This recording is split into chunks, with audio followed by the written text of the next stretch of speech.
Hello and welcome to March to the pod presented by Eternal Roofing. Roofing you can trust with your home. Hopefully you're starting to trust us with some of your sports. We'll see about that after this episode. Season 3, episode 29. We're talking transfer portal, spring football, softball record smashed literally last night. And concerns about the baseball team. Dug into some numbers that we're going to discuss here later on in the show. I'm Cory Hogue, your host, producer, once banned catfans.com member, and now permanently banned from X Twitter.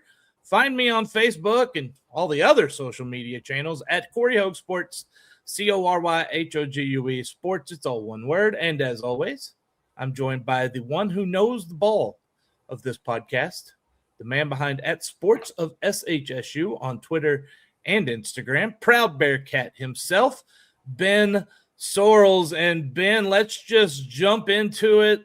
You know, last weekend was the NCAA Rochester Regional for the bowling, NCAA bowling, and Cats opened well. As we watch a highlight video, if you're following with us on Twitter or Facebook or YouTube, they defeated Maryville 2-0. They won in the mega match format, and then they took the Baker's Point as well. That put them one win from the championship match, and then it became heartbreaking, like you said, right before we came on the air. A 2-1 loss to top seed Vanderbilt, and then another 2-1 loss, so close, against Maryville. You know, it's a hard way to end the season. But when you've been in 14 of the last 16 NCAA regionals, I don't think you can say it's been a bad year. No, not at all. And you were so close to getting to the regional final. Had a 3-2 lead on Vanderbilt in that final point, and they just kind of came back and took it, and felt like the momentum kind of went away then. But really good performance, like we said. I mean, there was no reason why this team couldn't win this regional, and they showed they were capable of it. Just came extremely, I mean, just short, just so close to getting there. But yeah, proud of them for what they did. It is a heartbreaker, no doubt, but also, I mean, that can be motivation for an already talented squad. Right. Yeah, which should return a decent amount next year. How big is the transfer portal in bowling? Yeah, I know it's a factor, especially with schools like Jack State that have come in and I know have spent some money. And but for Sam Houston, I think you can reload fairly easily. A lot of what they do is through the international ranks. And so if you were to get hit hard, you can kind of reload fairly easily because they have so much success from adding people from around the country and around the world. I know that I'm not a very smart person on many, many subjects. And bowling is one of those, especially when it comes to where are the bowling tournaments in high school? I have read sports pages for years, and I have never heard of bowling tournaments anywhere for recruiting or anything. So how do they find them? Well, for Sam Houston, I know it's a lot of international. I'm just counting it now. They have 1, 2, 3, 4 of their 7 are from the international ranks, and then one's from Florida. So you kind of got to go all over. It might just not be a thing that we're used to seeing in Texas, but it's big in other places. It might, the Northeast is a little different up there. And I indoors. can say that because I've got a lot of family up there. They're, them Northeasterners, they're all a little bit wacky. Sorry, hon. She's from New Jersey. Well, and to the returning part of it, I just looked and I knew it was a lot, but they only have one senior on the roster. Oh, wow. So, well, the future is bright for the bowling team, no doubt. And good Lord, 2026, 2027, the 2027 campaign. That number doesn't sound right to me. Yeah. 2027 campaign will be here before you know it. We're going to be back. We're going to talk some portal news, some football, men's and women's basketball right after we hear this word from our friends at Eternal Roofing. Eternal Roofing and General Contracting is your choice for integrity work in the Texas Hill Country. Taylor Andrus and crew provide experienced quality roofing services with a mission of roofing with faith, serving with integrity, and sheltering homes in the spirit of stewardship. Don't just take our word for it. Here's what satisfied customer Pamela Allen had to say about Eternal Roofing. They did a great job on our patio roof, came out quick for a quote. The quote was very reasonable, and they started and finished work well and quickly. Not a bad thing to say about Eternal Roofing.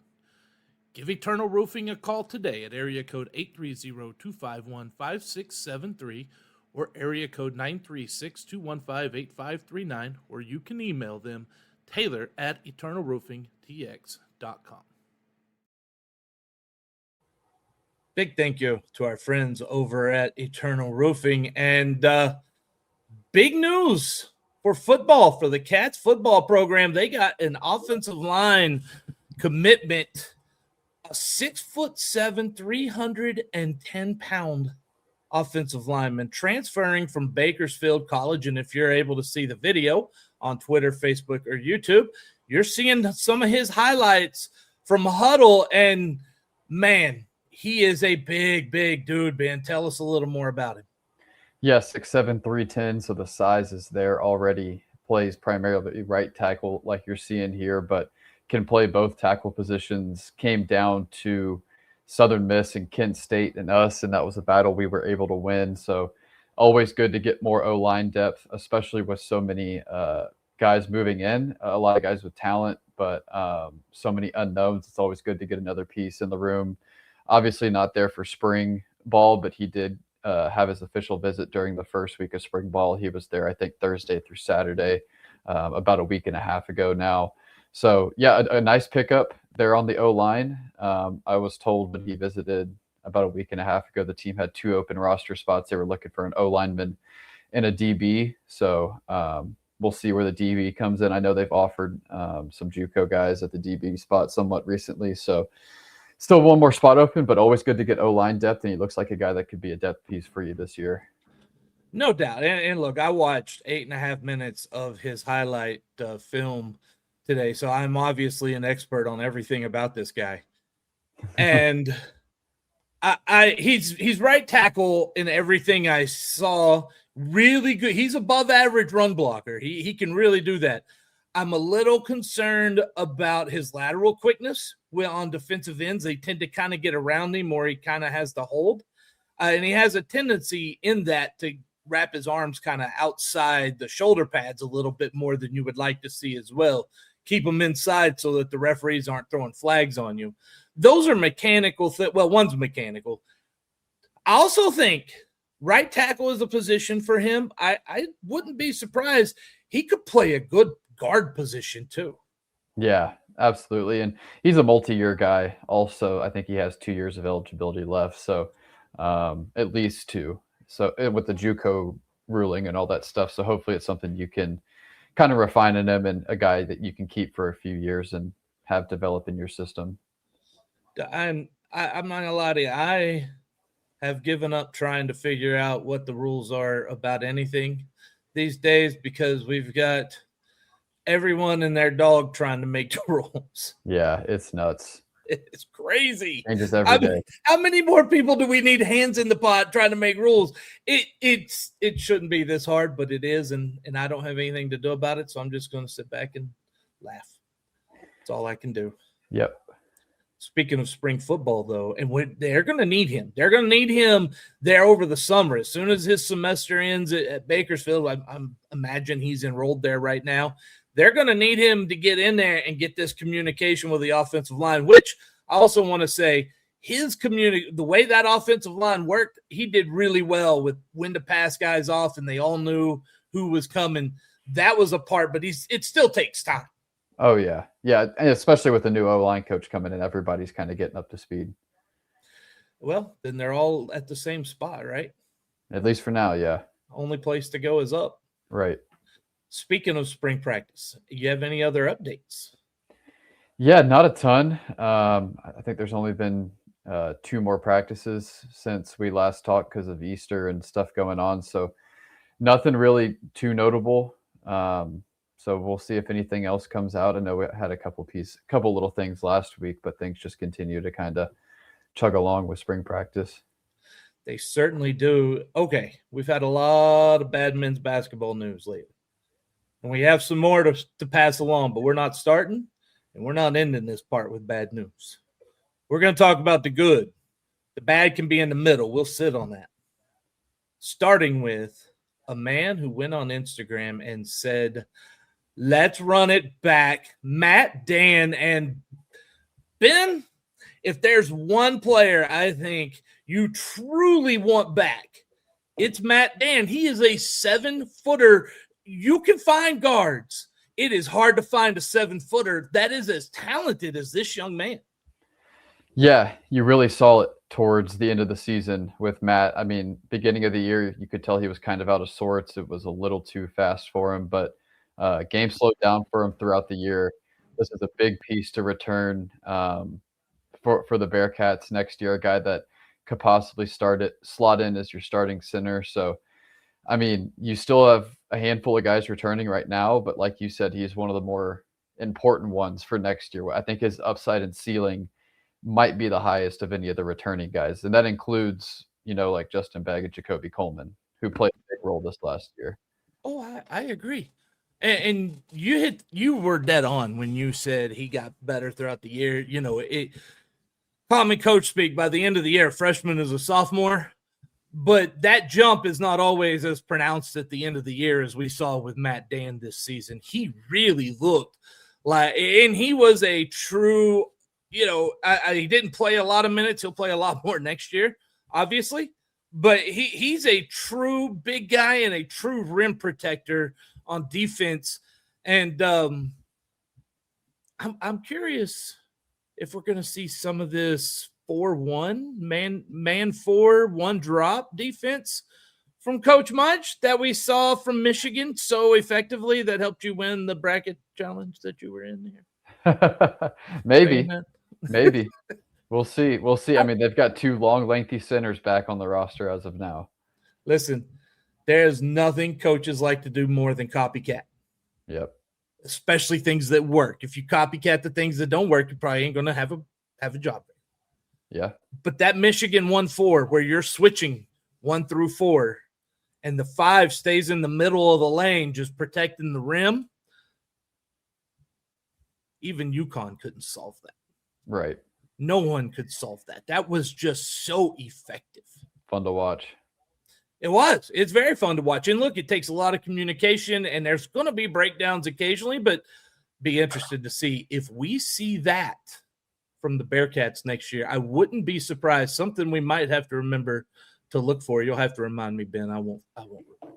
Yeah, we'll see. Well, and Matt's the only guy that's announced he's back officially, but guys that haven't entered the portal, Justin Begg, Jacoby Coleman, obviously Matt Dann, Czech Njai. I mean, that's a pretty good core group of 4, including 3 guys. I mean, Coleman and Begg were practically starters for you this last year, and Dann, I think, will be there this next year. You're bringing back 3 guys that you feel like can start right away, which is more than almost every other mid-major. And obviously the portal still is open for, like another 12 days or whatever it is. But I mean, if you can bring that group back, you're in a good spot.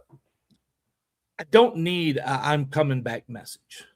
I appreciate them because it gives us, I go get some videos and we have something to talk about, but I don't need that, right? Like, just as long as you're not entering the portal, that's all that I really care about at the end of the day. Right. Yeah. Speaking of the portal, Kashie Natt. We talked about him entering the portal, and now he's reportedly going to also enter the NBA draft. Is this just a thing to kind of – is this just him testing the waters? Ben, maybe trying to hang on to a G League somewhere? Yeah, it's interesting with Nat because I know he's applying for that additional JUCO year, but he's outside of his 5-year window. So he's a guy I don't think will get it, unlike Po Boy King, who next year would be his 5th year of collegiate play. So I think the draft is the likely route he takes, but you never know with the eligibility stuff. And he had some NBA looks. I mean, there were some scouts at games, and he shot the 3 ball well enough, can defend obviously really well, which is what NBA scouts want to see. So I think he likely ends up going pro, but you never know with these waivers and these these JUCO things. Maybe he ends up getting another year, but yeah, excited to see what he does at the next level, whatever that level is. Sounds like he's preparing to go pro, but maybe come back to college one more year if he gets a chance. Yeah, that's my thought. I would say that's what it's leaning towards, because he had 1 year at a JUCO. He had 3 years at LSU Alexandria, and then the Sam Houston year. So that's 5 years. I don't know if you're going to get a sixth, but like I said, you never know. No, you don't.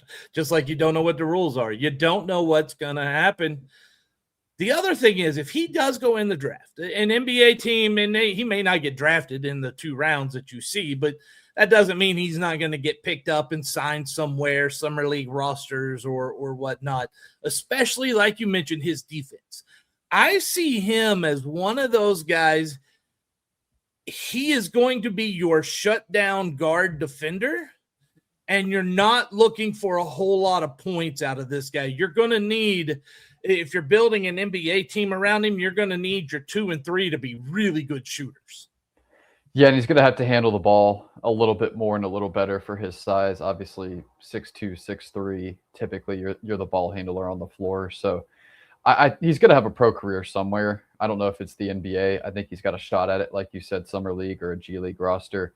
He's going to go play somewhere. I don't know if it's going to be in the NBA, but he'll go play somewhere. There's a lot of professional basketball leagues. Yeah. Yeah. England has one. France has a few. Italy, Germany. Australia. Yeah. Russia, China. They all have them. And there's a lot of Sam Houston guys doing really well. Cam Hoofner's playing in the NBL. Savion Flagg, I think he's playing in Greece right now, doing really well. I know Tristan Ipe and Zach Nuttall are over there in Europe. So a lot of these Sam Houston guys find a home in Europe or Australia. Yeah. Hey, there's money to be made, and they love their basketball over there. So you mentioned Po Boy King. Well, speaking of Mr. King, he has decided he is entering the portal and going to seek another year of eligibility. He's one of these rules guys, like we were just talking about. We don't really know what the rules are right now. No one truly does. He's asking for another year because of the JUCO ruling, but that's not even been settled yet totally. Again, if he comes back, obviously he's wanting to go somewhere else. Yeah, not too big of a surprise. I came into this offseason thinking if they could keep 2 of Begg, Coleman, Walker, and King, they were in a good spot, knowing that Begg and Coleman were likely the 2.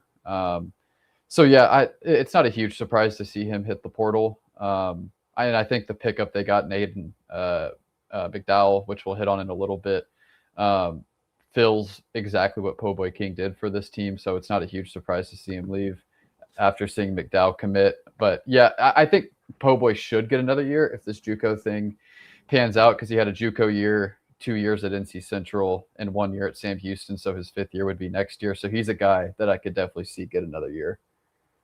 Yeah, and I hope he does. You know, I was cheering on Lamar Wilkerson all the way through the year too, right? Like, yeah. I don't hold anything against you. Thank you for your time, and go do well elsewhere, since if you don't want to be back here. Interesting connection there. Lamar's agent is both Kashie Natt and Po Boy King's agent.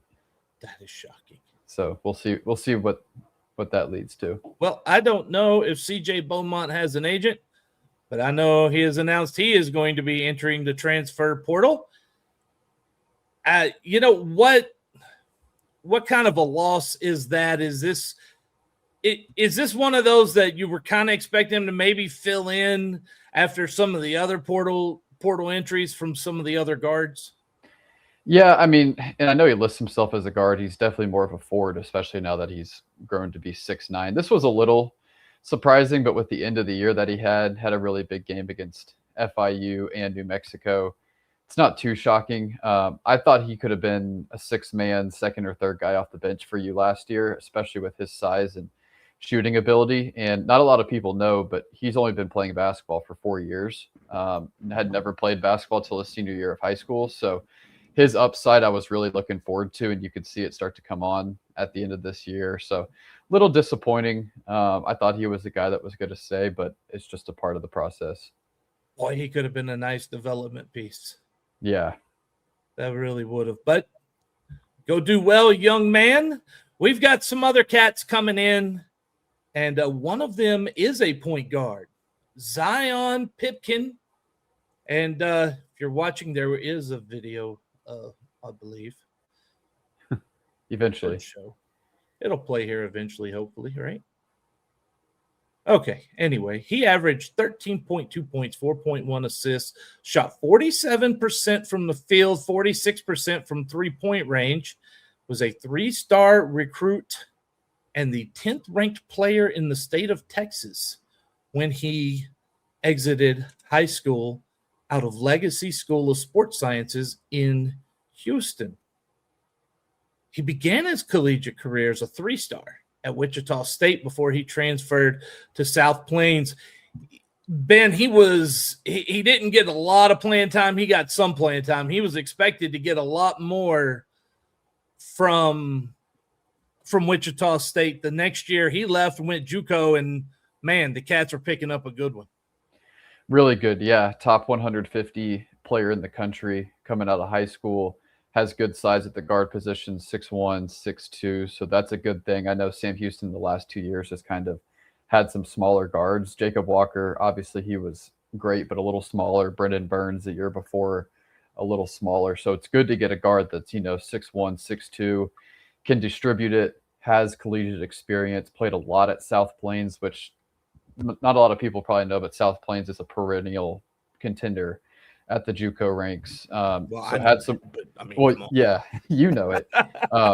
Has a lot of experience in college now because he was their starting guard this last year and can really shoot it. I mean, shot over 40% from three this year, and it was a pretty good volume. It was about 1.5 threes made per game. So I think it's a really good pickup to go with Justin Begg.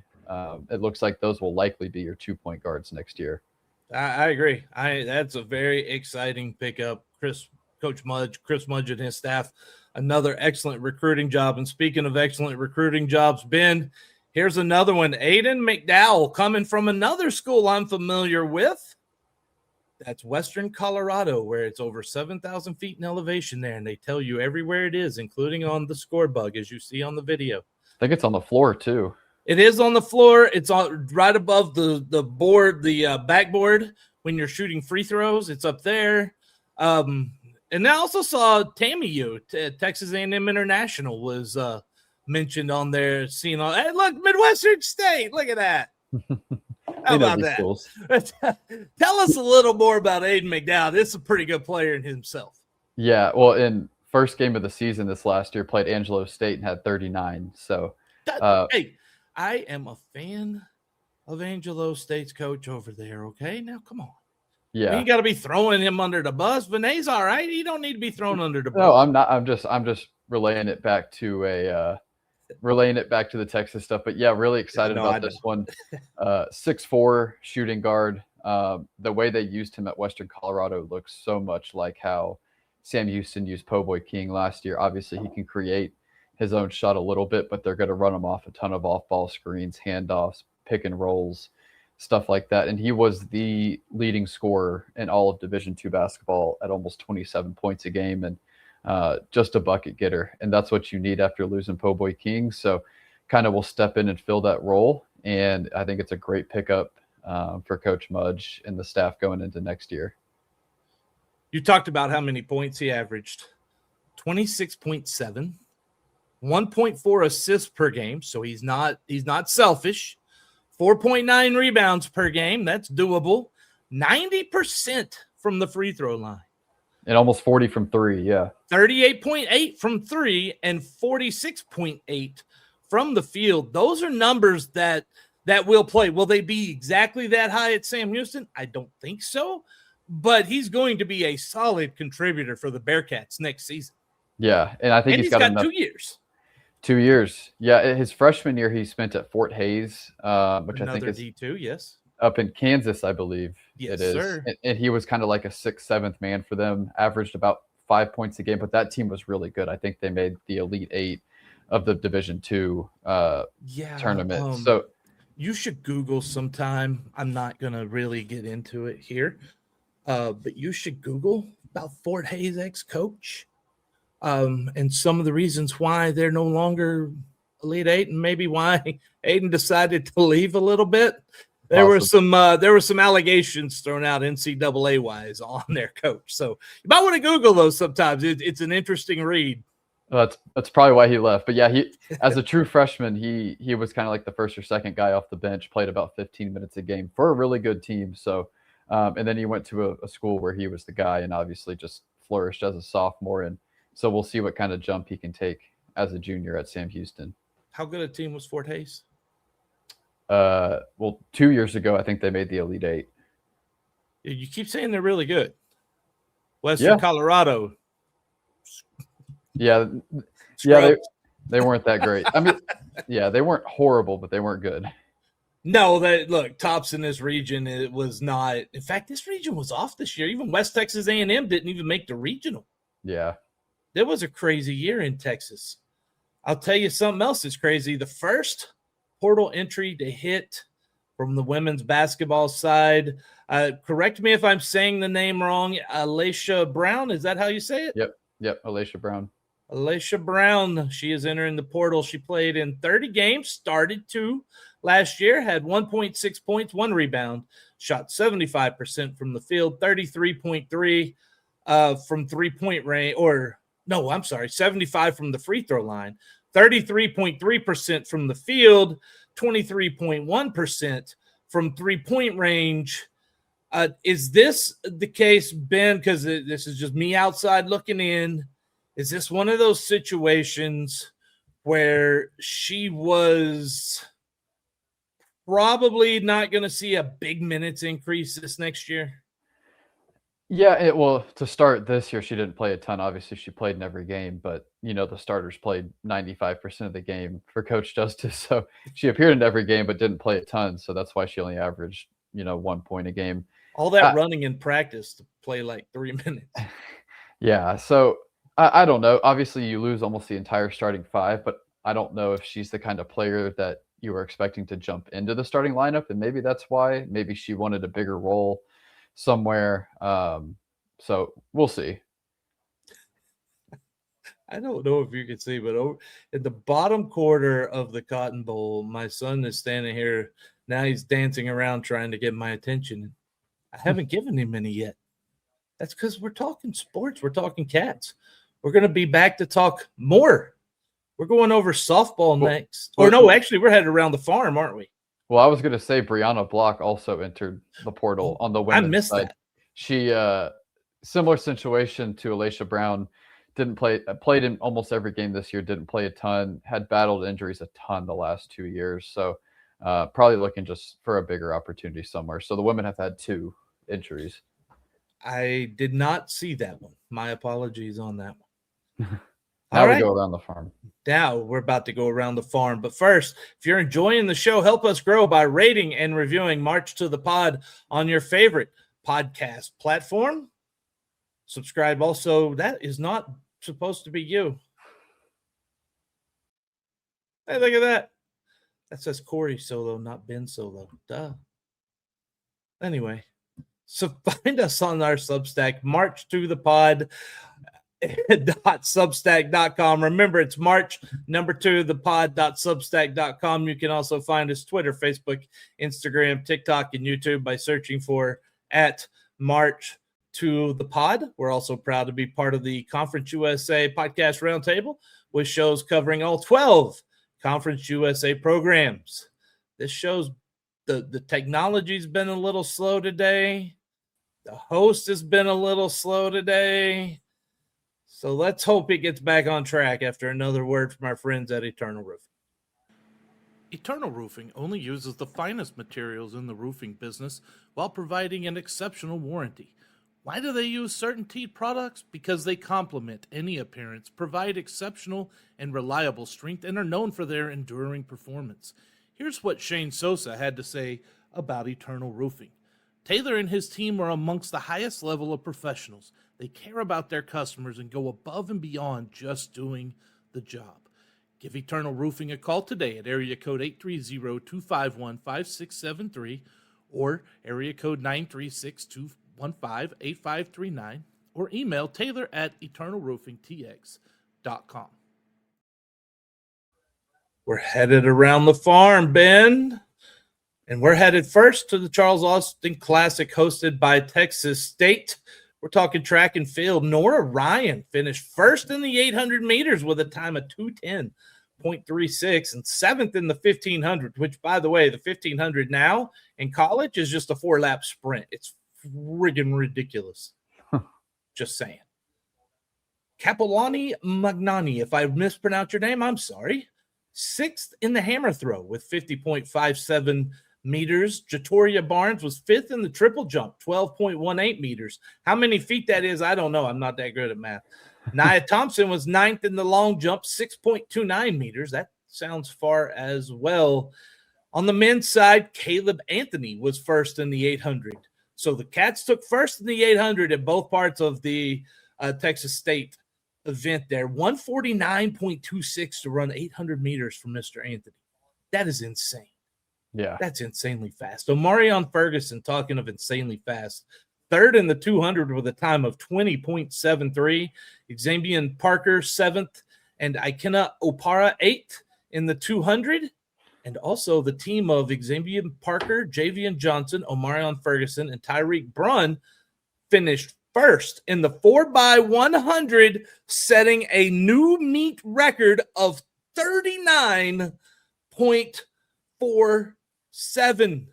Ben, we're going to pause there before we get into any other men's results.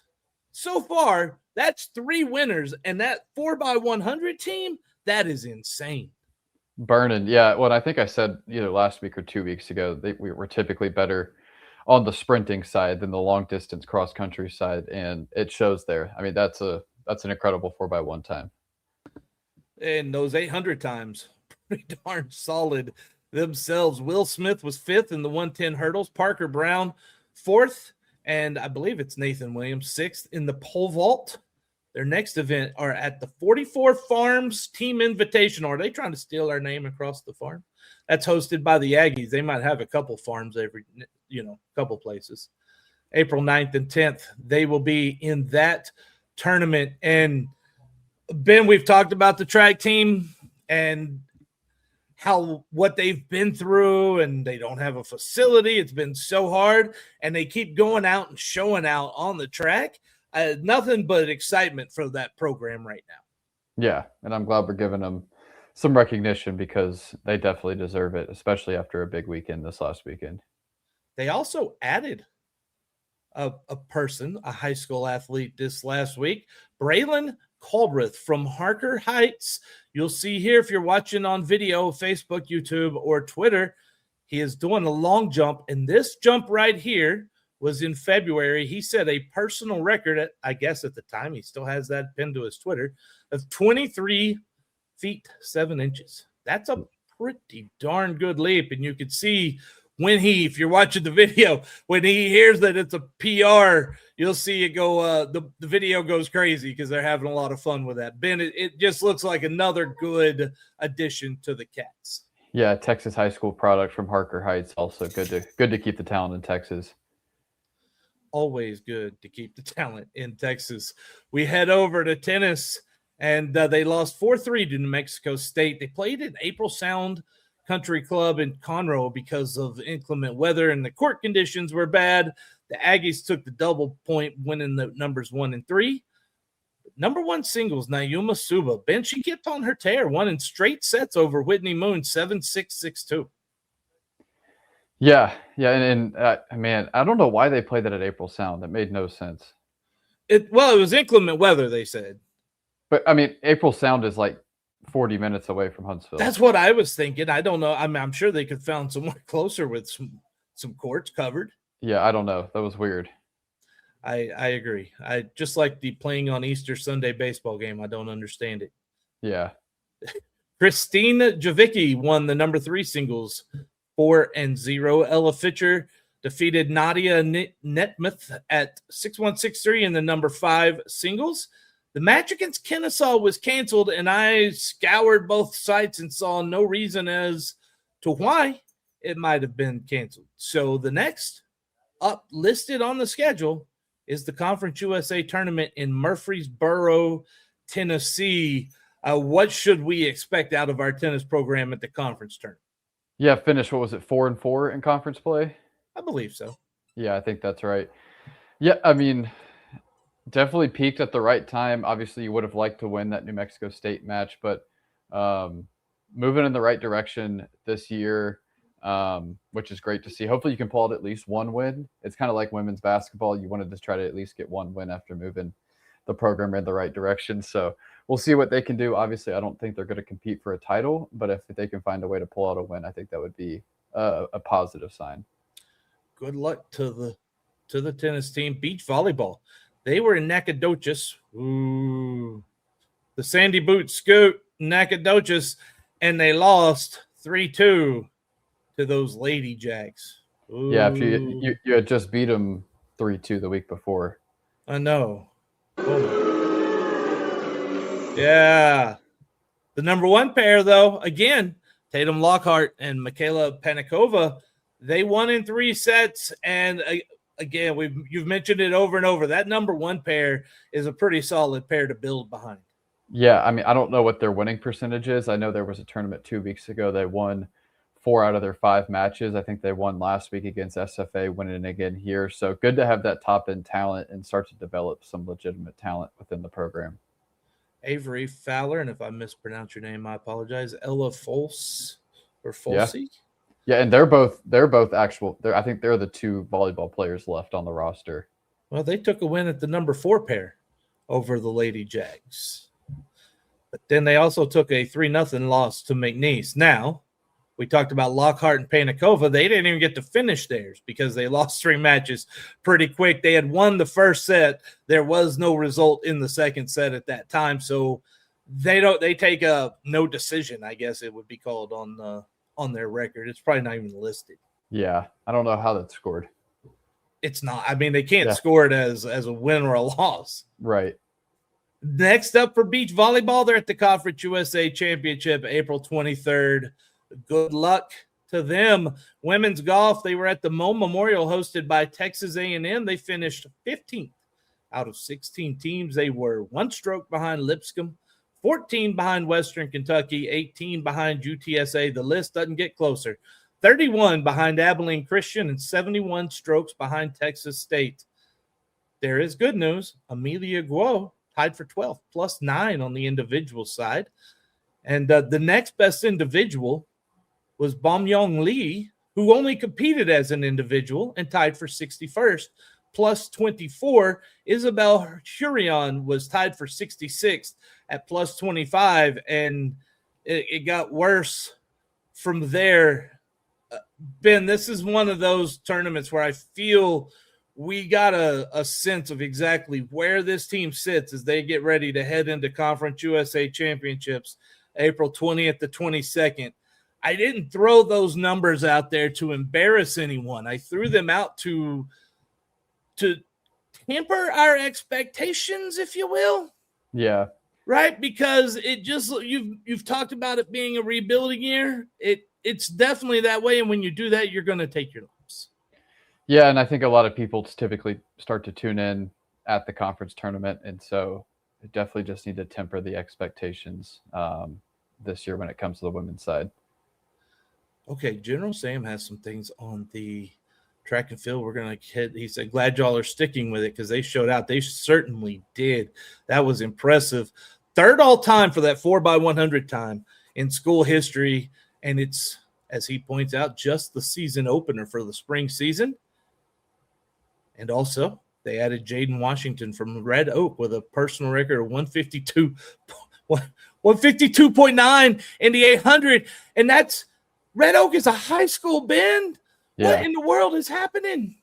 Texas high school track and field is no joke. Did you see that video of the California state meet and the state record got set and it wouldn't have even been top 10 at the Texas high school championships last year?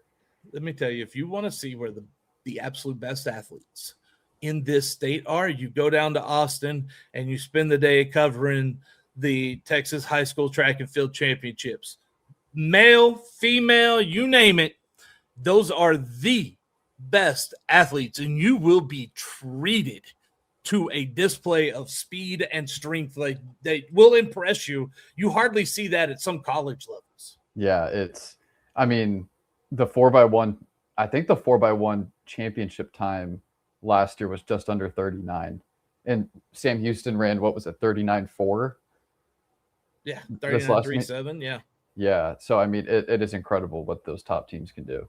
It is. Men's golf finished 10th out of 13 at Maryville Collegiate, hosted by UNT. Grayson Petru led the team, finished 22nd, 227 plus 11 individually. He did have a 1 under par 71 final round. Very nice. This was a tournament that involved a lot of top teams. And the one team that I saw that maybe you could compare them with, they finished ahead of, and that was La Tech. Another Conference USA team. And I remember I had said when we played against these Conference USA teams, obviously you haven't been a world beater or anything, but you've kind of been middle of the pack. And I think that's about what you could expect.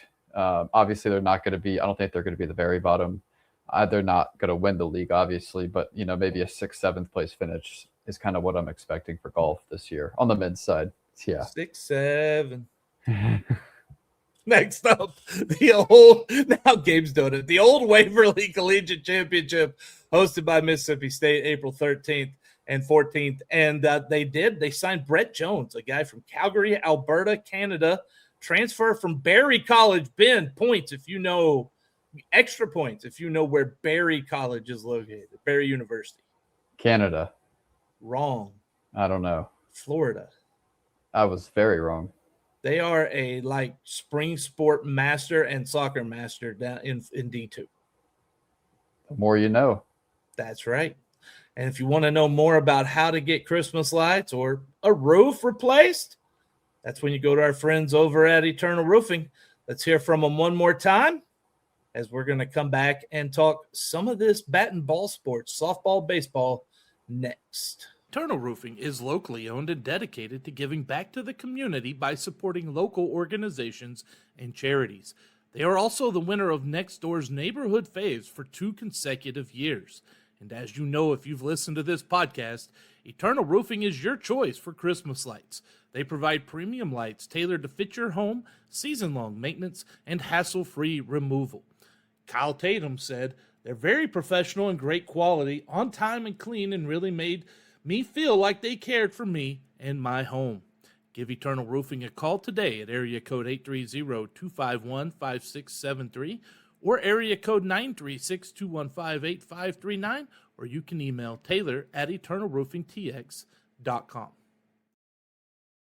Huge thank you to Taylor Andrus and friends over at Eternal Roofing. And get those bat and ball sports.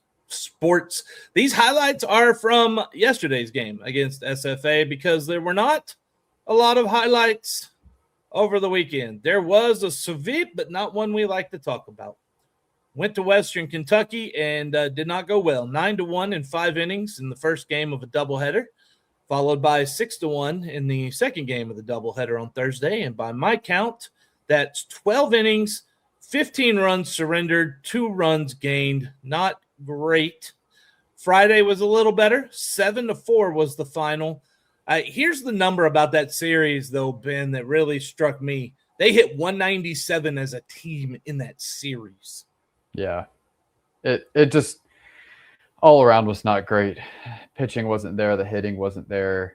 And it was the first Western Kentucky might be the class of the league, and you were hoping you'd show up a little bit more, but it shows where you got to get to, and you still have a ways to go before you're there.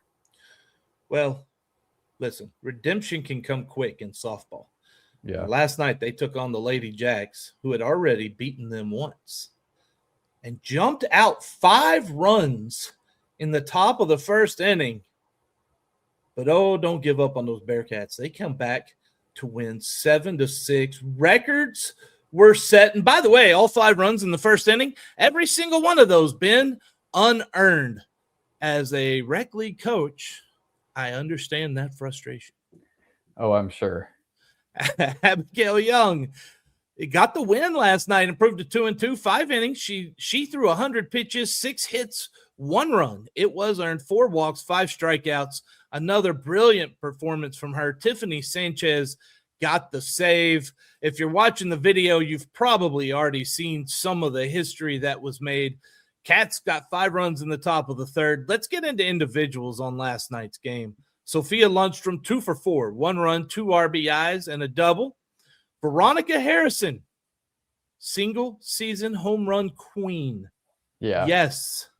She went 2 for 4, had a run, 2 RBIs on a home run, her 14th of the season. She has set the school record, and there's a lot of games left to add to that, Ben. Yeah, she is going to crush it. Well, and you mentioned also Sophia Lundstrom hitting over 400 as a freshman. Abigail Young coming back from injury, looking like herself, 5 innings of 1-run ball. I mean, last night after the first inning was really, really good, and hopefully can get this team back on track. You got to have some things like that sometimes. Peyton Helmley, Lundstrom, and Kyla, is it Haney or Heine? Heine had doubles. Ripley Welker had a triple. Sam Houston sits at 25-18 overall, 9-6 in Conference USA. And yes, that was a rough trip, and that happens, right? That's the way softball go. If you're the Rangers, you remember that song, That's the Way Baseball Go, because we lose a lot of games if you're the Rangers. Anyway, they're 9-6.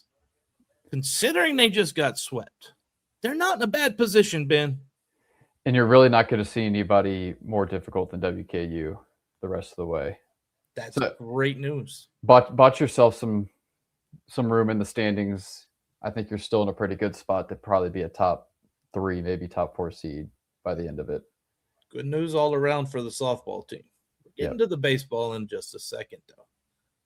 Let's finish out with softball. They host Missouri State, who is 17-20, 5-10, Friday through Sunday.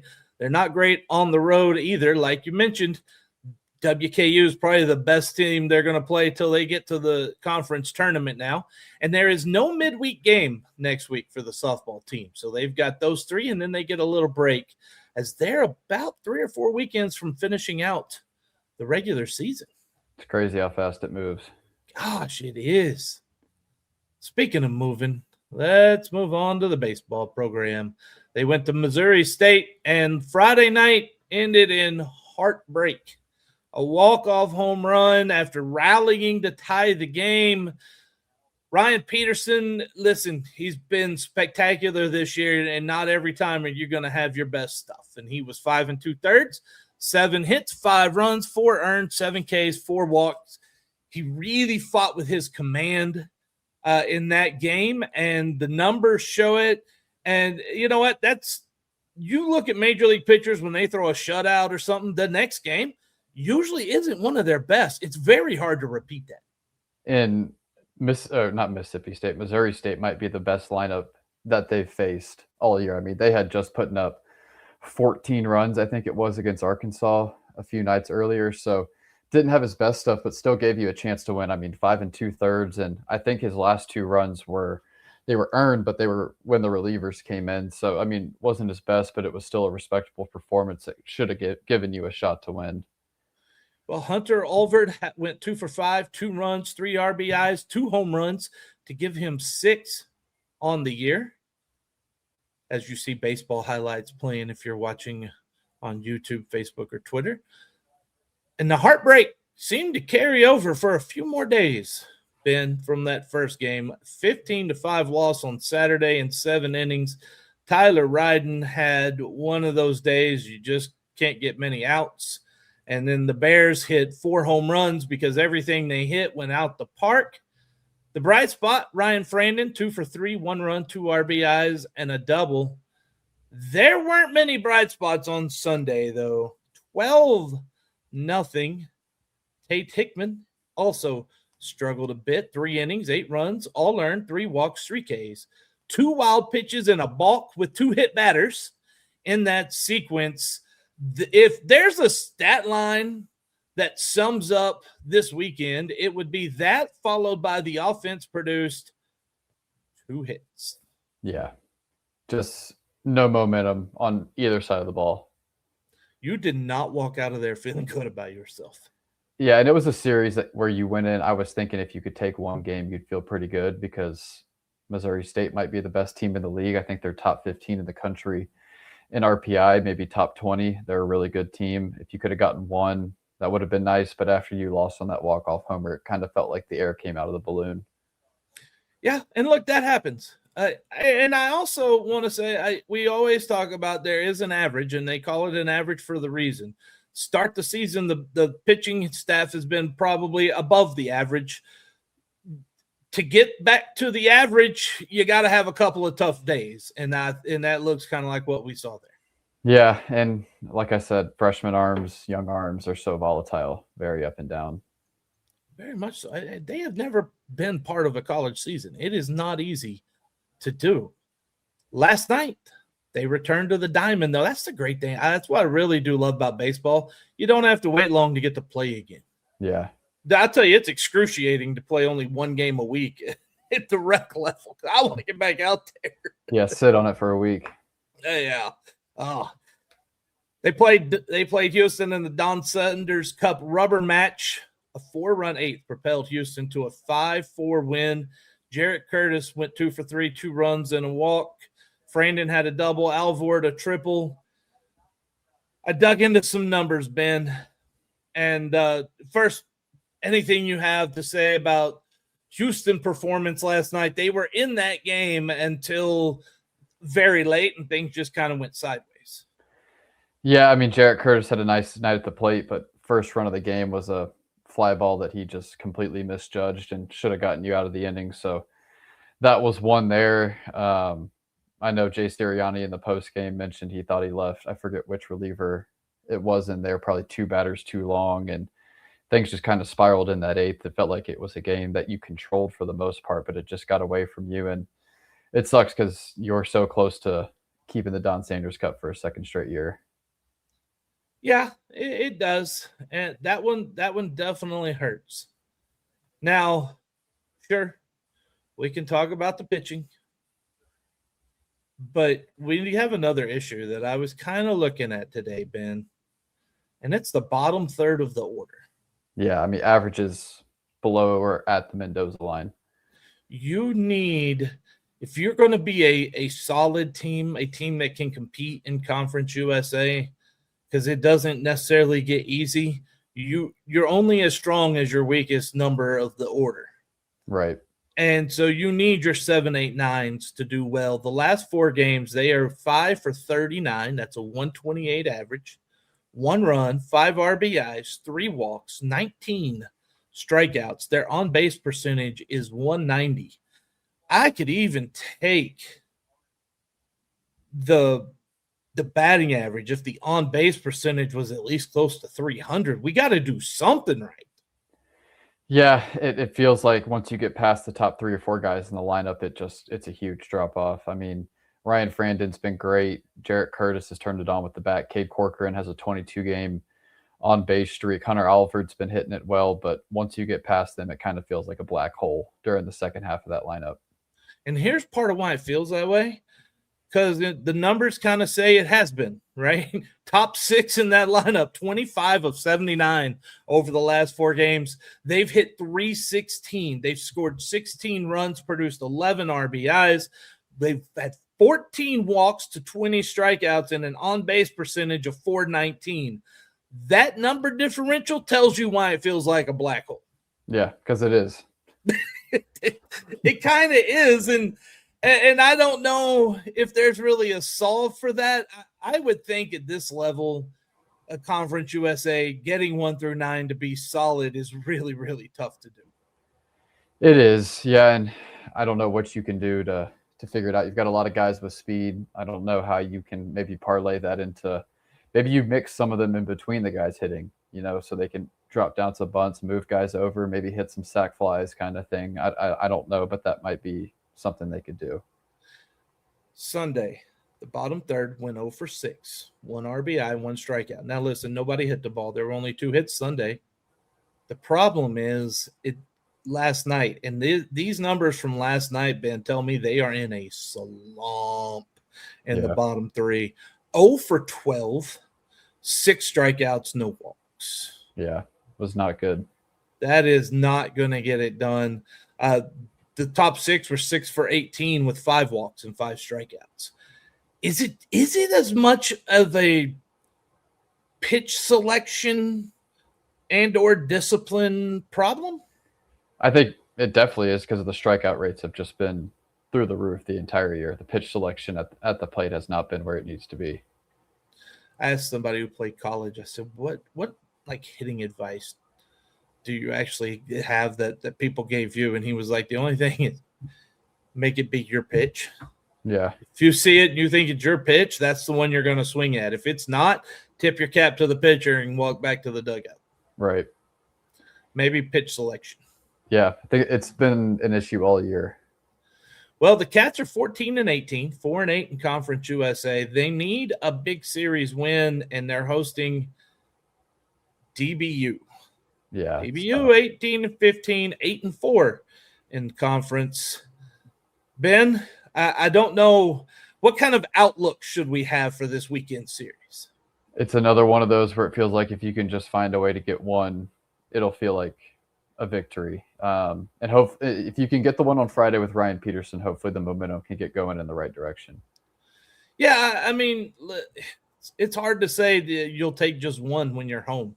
Right. That's difficult to say all the time, no doubt. And then Tuesday, UTRGV comes in. Who knows if they'll bring fans? How many? They could bring 6,000. Good Lord, they show out for baseball.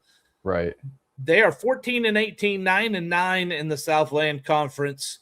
I think if I'm thinking from the coach's point of view at UTRGV, that one they were just trying that they scheduled that thinking that it would be a pretty solid RPI win. Yeah, if they can do it. Yeah, no doubt about it. Well, we want to thank you so much for watching and listening. That is a wrap for this episode of March to the Pod presented by Eternal Roofing. Thank you so much for joining us. We'll be back, I would say probably next week, with more coverage of Bearcat athletics. Until then, Ben, we need some good luck going on the baseball team. Take us home. Yeah, eat them up, Cats, and let's get some home cooking going. Ooh, I love home cooking.